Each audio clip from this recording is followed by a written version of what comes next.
Hi everybody, I'm here with Sara Naumann, a designer from Paperartsy, and we are going to have a talk with her and see what we learn about her. Okay, hi Sara. Hi Raquel. I'm good, thank you. Okay, thanks for taking your time doing the interview. Yes, you're welcome, thank you. Okay, so we just wanted to know a little bit more about you. So we'll start with a simple question. Okay. How did you start in the crafting world?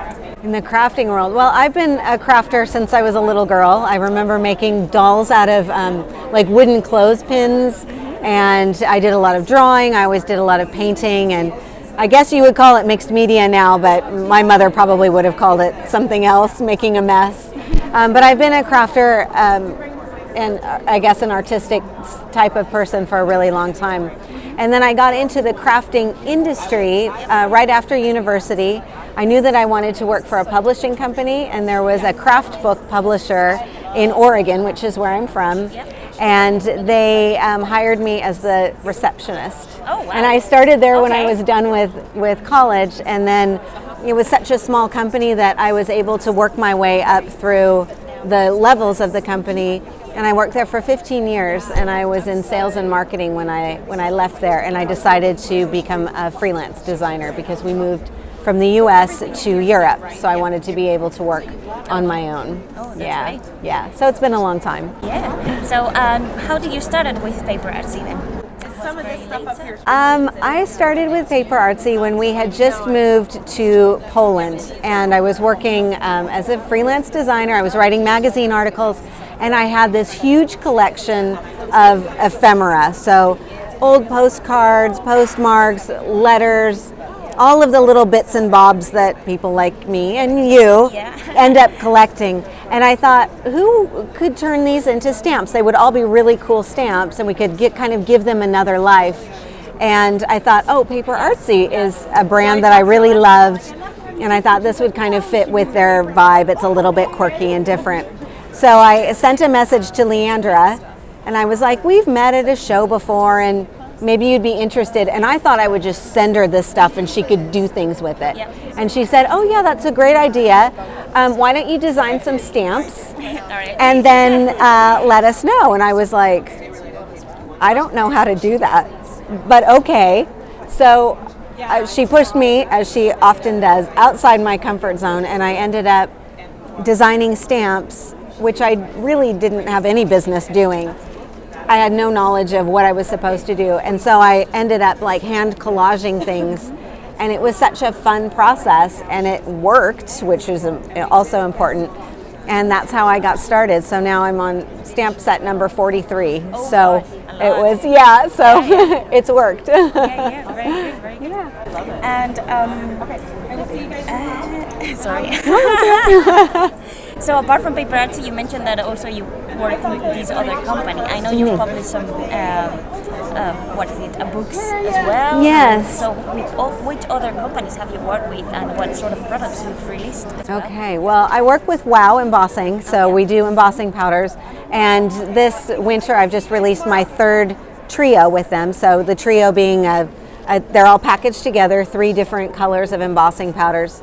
So I'm now on my third, and they're all meant to be combinations of lots of other colors. So rather than just using like a black or a silver or a gold to stamp and emboss a sentiment or a design, what I want people to do is use embossing powders on their backgrounds and their mixed media pieces, so that you can actually take your embossing ink, brayer it onto the surface, squash it onto the surface, flick water on, and then create backgrounds with lots of embossing powder. So then that way you've got like a variegated sort of color combination. So like the red will have some red and some blue and some gold in it, so that you get lots of different colors from one jar of embossing powder. Yeah, I must admit that I used your embossing powders today while demoing, and I thought that needs a little bit of touch with yellow, and they said, okay, let's go and try one of those. Cool. And it was great. Oh, good. I'm glad to hear that. Very well. Cool. Thank you. Is this your main work your main way of living then, the crafting? Yes, so I'm a full-time designer. And when I say full-time, I mean I'm working it around my daughter's school schedule.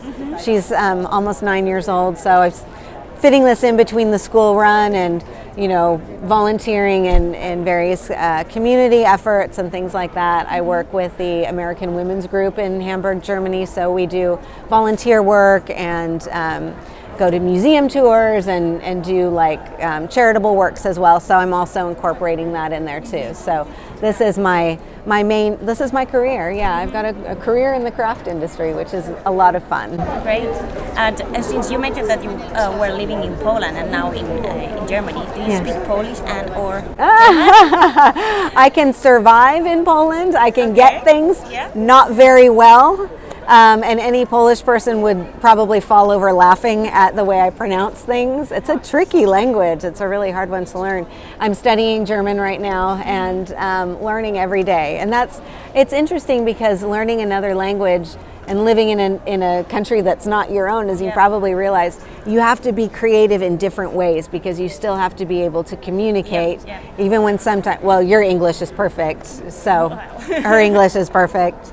You have to kind of think creatively of how you're going to phrase things or how you're going to get your point across. So it's even more creative. Yeah, and German is very complicated, isn't it? It can be a bit complicated, yeah.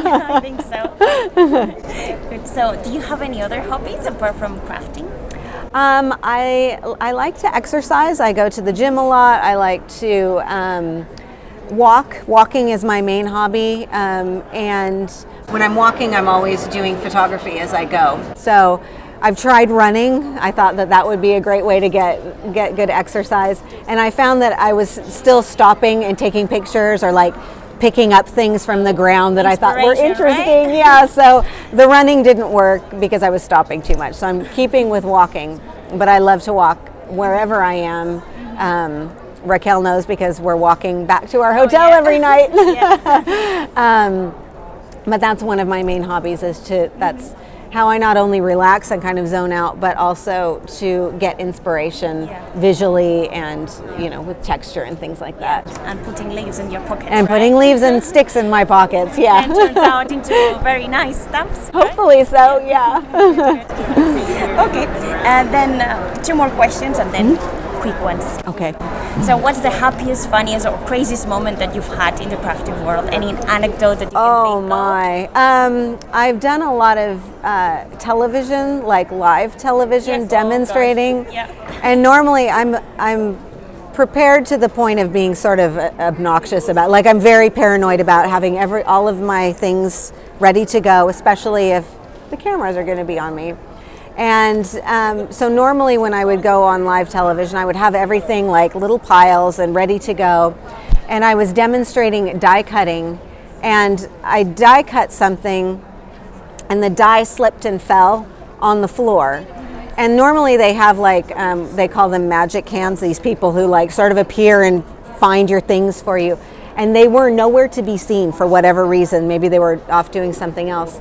So while the presenter was talking, she must have seen the panic in my eyes because I needed the die, but it had gone down and under the table.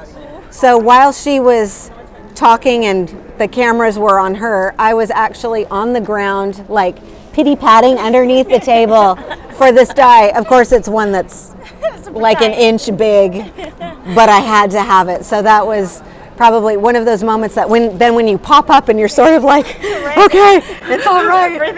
And I could just, as I was searching around for it, I could hear her just talking and talking, and I'm thinking she's gonna run out of something to say. So that's probably maybe not funny at the time, but now I can laugh about it. Yeah, it was not funny at the time. Okay. Where are you heading? If someone wanted to meet you in person or to learn from you, where could they find you? Well, next week we're in Frankfurt, so if anybody is any retailers are in that area. But then I've been talking to a lot of retailers here at the show about doing some teaching at various stores in Montreal, Canada was one, Texas was another one, so we'll have to get a teaching schedule sorted. But in the meantime, I'm always doing videos and Facebook Lives, so if you can't meet me in person, then you can we can meet over online. Online, Yeah, yes. that's Yeah. right. Sometimes that's as good as being in person too. Yeah, of course. Yeah. And you get any feedback as well. Absolutely. Yeah. So on. Okay. Yeah. Well, then now a list of quick questions. Yes. So, do you like tea or coffee? Both. Both. Okay. Sorry, it's got to be both. Same for me. Coffee in the morning, tea in the afternoon. Yeah, like you. Are you a cat person or a dog person? Cats, Cats? but I love dogs too. Yeah. Yeah. So both again. Same here. Are you a morning crafter or a night crafter? I'm a night crafter, but I'm a morning have to get the work done crafter. But Okay. inspirationally at night. Good, good. And then, what's your favorite color? My favorite color. Where is it? It's basically everything in this Okay. line. So teals and blues, those are my favorite colors. And your Yeah. favorite food? My favorite food? Ooh, it's gonna have to be chocolate. Ah, that's a very good choice. I love it. I never thought about chocolate as being food. It's Of not a course it food is. group, of course, but yeah. And then the final question. If you went to a desert island and you needed to pick just one craft supply or just a handful, what would you get? Ooh, I'm going to have to take my stamp positioner because I can't stamp without it these days. Okay, Stamps and ink. good. Yeah, the basics. Perfect, perfect. Thank you very much. And thank you. Anything you'd like to tell to any crafter or any designer out there? Any tip or any advice that you would like to give them? Tip and advice, I think what I would have to say is enjoy the process. We all enjoy the end results and the beautiful things that we create and give to people or keep for ourselves, but don't forget that there's a real power in the we call it the therapy of the process of being creative. So enjoy that process because that's also a big part of it too. Right? Well, very good advice. Thank you so much for your time, Thank Sara. you, Raquel. And see you everybody there in the next interview or in the next video in Creativation. Okay. Thank you. Bye-bye.